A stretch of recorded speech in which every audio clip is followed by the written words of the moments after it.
புதிய மருத்துவ முறையான எலக்ட்ரோபதி பற்றிய தகவல்களை காண்போம். எலக்ட்ரோபதி என்பது மூலிகை மருத்துவம். இதை எலக்ட்ரோபதி அல்லது எலக்ட்ரோ ஹோமியோபதி என்றும் அழைக்கலாம். தாவரத்திலிருந்து கண்களுக்கு புலப்படாத உயிர் ஆற்றல் எடுத்து மருந்து தயாரிப்பதால் இதில் எலக்ட்ரோ என்ற வார்த்தையை பயன்படுத்துகிறோம். ஹோமியோ என்றால் ஹோமியோஸ்டேசிஸ் என்பதாகும். இதன் அர்த்தம் நம் உடலின் சமநிலையை குறிக்கும்.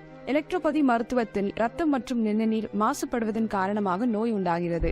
நம் மருத்துவத்தில் கண்களுக்கு தெரியாத உயிர் ஆற்றலை கொண்டு உடலில் ரத்தம் மற்றும் நிணநீரை சுத்திகரிப்பதால் நாம் ஹோமியோ என்ற வார்த்தையை பயன்படுத்துகிறோம். இந்தியாவில் ஹோமியோபதி என்ற வேறொரு மருத்துவ முறையும் உள்ளதால் நாம் நம்மை எலக்ட்ரோபதி என்று அடையாளப்படுத்துவது பொருத்தமாக இருக்கும். ஒவ்வொரு மருத்துவ முறையும் இந்தியாவில் அங்கீகரிக்கப்படும் முன் அந்த மருத்துவமானது பிடிஆர் என்ற வளர்ச்சி நிலையை கடந்து வந்திருக்கும். அதுபோலவே எலக்ட்ரோபதி தற்போது பிடிஆர் எனும் வளர்ச்சி நிலையில் உள்ளது. இதற்காக NEHவின் கீழ் பயிற்சி செய்யும் நமக்கு இந்திய அரசின் ஆணைகளும் மற்ற நீதிமன்ற ஆணைகளும் உள்ளன. சில பேர் எலக்ட்ரோபதி என்பதை கரண்டை வைத்து சிகிச்சை செய்வதாக நினைக்கிறார்கள். ஆனால் எலக்ட்ரோபதியில் எல்லா ஃபார்மிலும் மருந்துகள் கிடைக்கிறது. அதாவது oil, ear drops, eye drops, nasal drops, ointment, syrup, liniment, lotion, soap, pills, dropper, tooth powder போன்றவைகள். இந்த அனைத்து விதமான மருந்துகளிலும் ஓடிக் ஃபோர்ஸ் என்று சொல்லக்கூடிய உயிர் ஆற்றல் உள்ளது. புதிதாக இந்த மருந்தை எடுப்பவர்களுக்கு பக்க விளைவுகள் வரும் என பயப்படக்கூடும். ஆனால் இத்தாலியில் சென்ட் தெரேசா மருத்துவமனையில் 20,000 நோயாளிகளை எலக்ட்ரோபதி மருந்துகளை கொண்டு ஆங்கில மருத்துவர்களின் மேற்பார்வையில் எந்த ஒரு பக்க விளைவுகளும் இல்லாமல் குணப்படுத்தப்பட்டன. இந்த மருத்துவத்தில் சிகிச்சை எடுத்துக்கொண்டவர்கள் என்ன சொல்கிறார்கள் என்று பார்ப்போம்.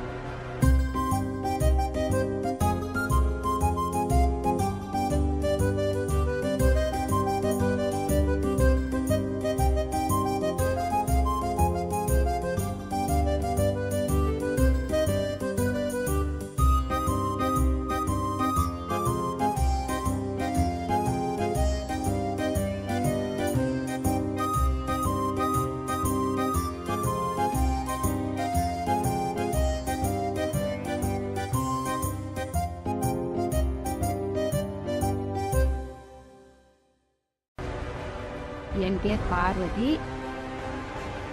தமிழ்நாடு எலக்ட்ரோபதி மெடிக்கல் காலேஜ் இந்த மருத்துவத்தை தான் நான் வைத்தியம் பார்க்க வரேன்.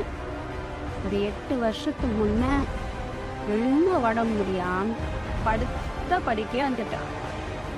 என் குழந்தைகளை எப்படி காப்பாற்ற போகிறேன் ரொம்ப வருத்தப்பட்டு செத்தல்லாமல் இருந்தது. எனக்கு எப்படியோ கடவுள் கொடுத்து இந்த வைத்தியனுக்கு சொன்னாங்க.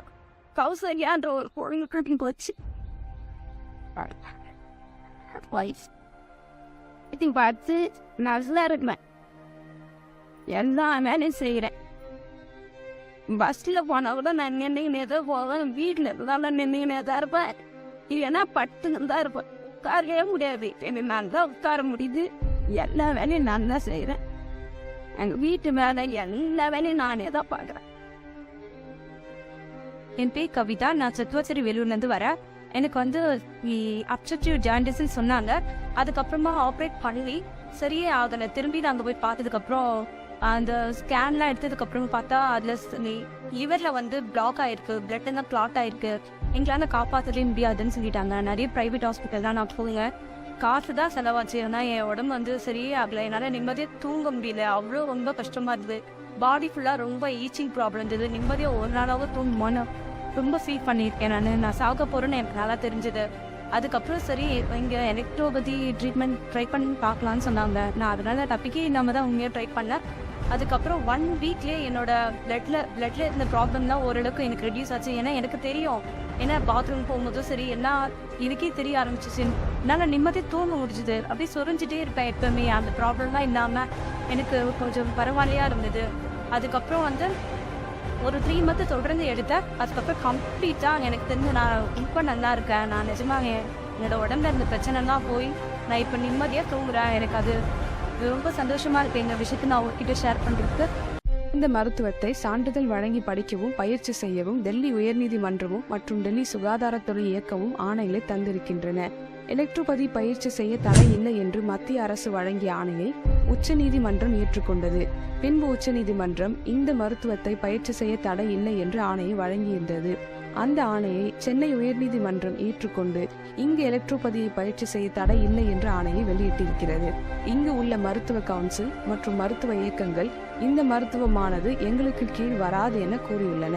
அனுமதி பெற்று இயங்கும் கல்வி நிறுவனங்களும் பயின்ற மருத்துவ பயிற்சியாளர்களும் முன் அனுமதி பெறாத பயிற்சியாளர்களும் கலந்து இருப்பதால் நம்மை நாம் அடையாளப்படுத்திக் கொள்ளும் கட்டாயத்தில் தள்ளப்பட்டுள்ளோம். மத்திய சுகாதாரத்துறையின் ஹெல்த் மற்றும் ரிசர்ச் டிபார்ட்மெண்ட் IDC என்ற கட்டமைப்பை அமைத்து வளர்ச்சி நிலையில் இருக்கும் நம் மருத்துவத்தை அங்கீகரிக்கும் பணிகள் நடைபெறுகின்றன. சிறப்பாக மருத்துவ பயிற்சி செய்யும் நமக்கு ஒரு பணி இருக்கிறது. நீங்க என்ன செஞ்சீங்க, அவங்க என்ன செஞ்சாங்க என்று கேட்பதை விட்டுவிட்டு நாம் என்ன செய்தோம் என்று கேட்டிருந்தால் உண்மையான வளர்ச்சியின் அடுத்த நிலைக்கு சென்றிருக்கலாம். எனவே நாம் ஆவணப்படுத்தும் வேலைகளை செய்ய வேண்டும். அதாவது நோயாளிகளின் சிகிச்சை முந்தின நிலை, பிந்தின நிலையை ஆவணங்களை சேர்த்து வைப்பது, நோயாளி அனுமதியோடு ஆடியோ வீடியோ தகவல்களை சேர்க்கலாம், வாங்கும் மருந்து பட்டியல்களை சேகரித்து வைப்பது, புத்தகங்கள் எழுதுவது, மருத்துவ மேகசின்களை வெளியிடுவது, புதிய மருந்து ஃபார்முலாக்களை கண்டுபிடிப்பது, இம்மருத்துவத்திற்கென மென்பொருட்களை தயாரிப்பது, குணமாக்கிய ஆவணங்களை கொண்டு மெடிக்கல் ஜர்னல் பப்ளிஷ் செய்வது, எப்படி ராஜஸ்தான் இதை ஏற்றுக்கொண்டதோ அதே போல் தமிழ்நாட்டிலும் ஏற்றுக்கொள்ள செய்வது. இதற்காகவே அசோசியேஷனை துவங்கியுள்ளோம். அசோசியேஷன் மூலமாக மேற்கூறிய ஆவணங்களை தயாரிக்கவும் சேகரிக்கவும் உள்ளோம். எலக்ட்ரோபதியை நேசிப்போம், எலக்ட்ரோபதியை பயிற்சி செய்வோம், எலக்ட்ரோபதியை வளர்ப்போம். நன்றி.